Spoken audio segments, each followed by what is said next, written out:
l'histoire est toujours écrite par les vainqueurs.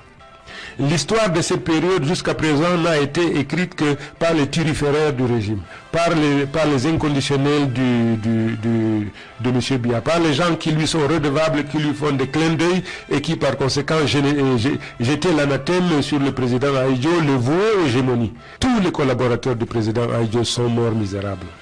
Tous. Allez voir les maisons qu'ils ont laissées. C'est vraiment des taudis, c'est 2 fois rien. Le détournement était inacceptable sous le règne du président Ahidjo. M. Biya ne peut pas prendre le Cameroun de la prospérité, comme lui-même il l'a dit, le ramener à la misère, comme c'est le cas aujourd'hui, et s'attendre à ce que ses concitoyens continuent à lui faire confiance et à jeter leur dévolu sur lui. C'est impossible. Le président Biya parle tout le temps de la réconciliation. Il ne la veut pas, il ne veut pas de cette réconciliation. La dépouille du président Ahidjo se trouve encore à Dakar. Il paraît que sa famille s'oppose au rapatriement de la dépouille. Je n'en sais rien, mais c'est pas vrai. C'est pas vrai. Le président Biya ne s'appartient pas. Le président Biya est un bien national.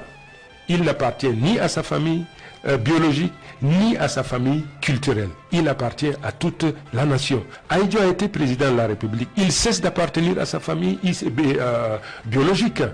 Il appartient à tout le Cameroun et c'est au Cameroun d'organiser des funérailles solennelles et officielles au président Ahidjo. Que les gens cessent de dire que le président Biya est bon et ses collaborateurs sont mauvais. Le président Biya, il a dit lui-même, il suffit qu'il opine de la tête pour dégager toute personne qui ne lui convient pas. Il n'a que les gens qu'il veut et qui travaillent comme il veut. Qu'on cesse donc de faire des autres des boucs émissaires. Le responsable de la situation, puisque le président Biya est le seul comptable, ou de la prospérité ou de la misère. Tous les ministres, tous les collaborateurs du président Biya sont comptables devant le président Biya. Il est aussi comptable de la paix, le président Biya. Mais aujourd'hui, vous dites que nous sommes en paix. Le Cameroun est calme. Et s'il y a paix, c'est la paix des cimetières. Regardez aujourd'hui le culte de la personnalité auquel on procède aujourd'hui au niveau des médias officiels. C'est simplement inacceptable. Le syndrome du Zaïre est en train donc de faire son apparition au Cameroun. Il faudrait que ce peuple baroudeur se réveille, qui se dise non.